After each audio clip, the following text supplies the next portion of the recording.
today. One is about Compass and how they're holding back payments from their agents, apparently, according to The Real Deal.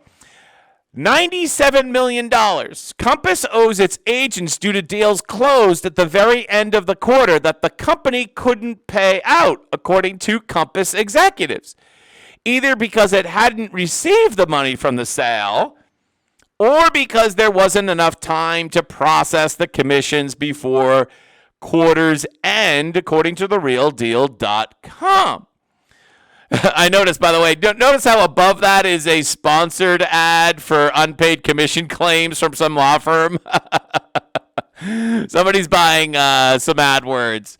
All right, so first off, I got to just disagree here with, from a cash basis, you don't owe the agent a penny if they haven't yet received the money from the sale. Right? I mean, there's no compensation to be paid until the check arrives. So I got to just disagree with at least half of the premise here on this, either because the money hasn't been received. Yeah, I'm not buying that. I think they have received the money, but they didn't want to pay it out because it made their quarter look better. I think they held money from their agents to make their quarter look better, Compass, because there wasn't enough. And then the other excuse is there just wasn't enough time. There wasn't enough time to process all these. We sold so many houses. Our accounting department was overwhelmed. Yeah, okay. Hey, today is a good day at Jack Gately Real Estate.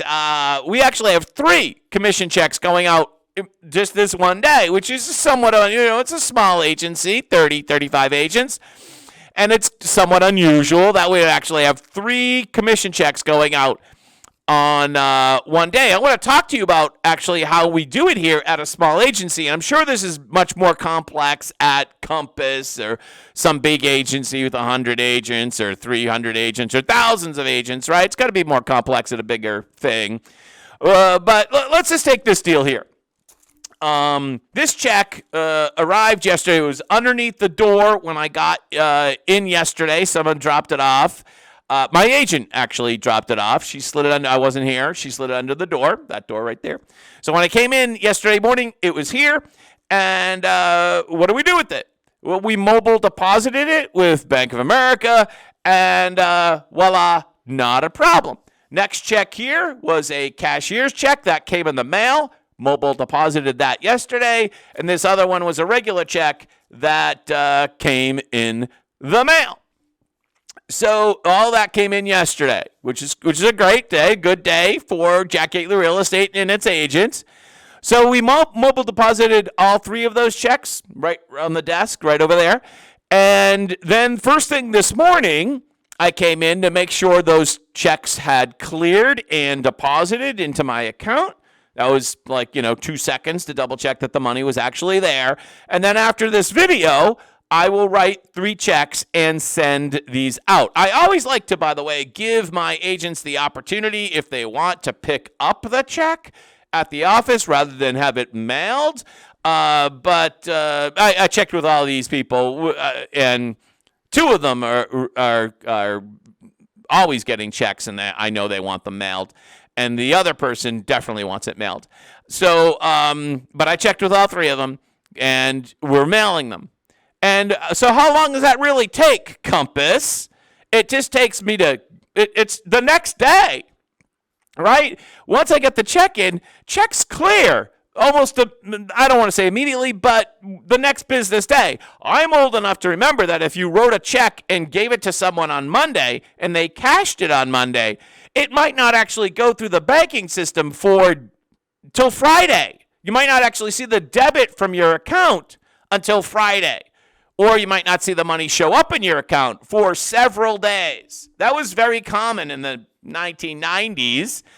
Basically, it was called floating a check, right? If I wrote you a check on Monday, I didn't really need to have the money in the account Monday. As long as I got paid like probably Thursday, the money would come out for it. Because it took 4 or 5 days for a check to kind of go through the financial system. Not nowadays, no.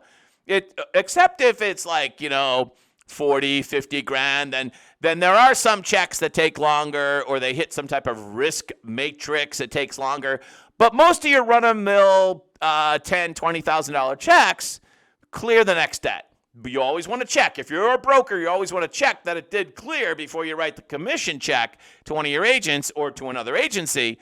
But once it clears, then you got the money, and you're really under an obligation, I think, at that point to pay out. One of the really important things that, for me, that I always want my agents and people that I co-broke with, I never want them to have the feeling that they have to chase me for money. And I think that's what we're seeing in this headline. Compass Corporate made their agents wait.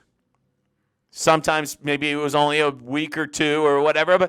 But imagine if you're trying to make your mortgage payment and you just sold $1 million condo. You need that paycheck.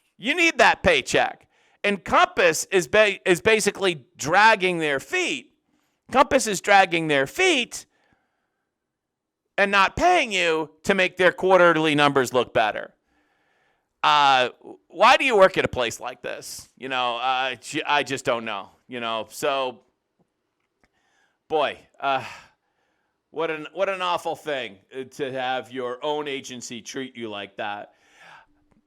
I used to work at this company where I sold a lot of deals, and they would drag their feet on paying me. I had to bring in my stack of deals with thousands and thousands and thousands of dollars of deposits.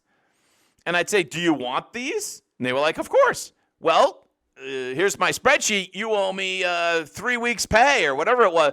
This is what you owe me.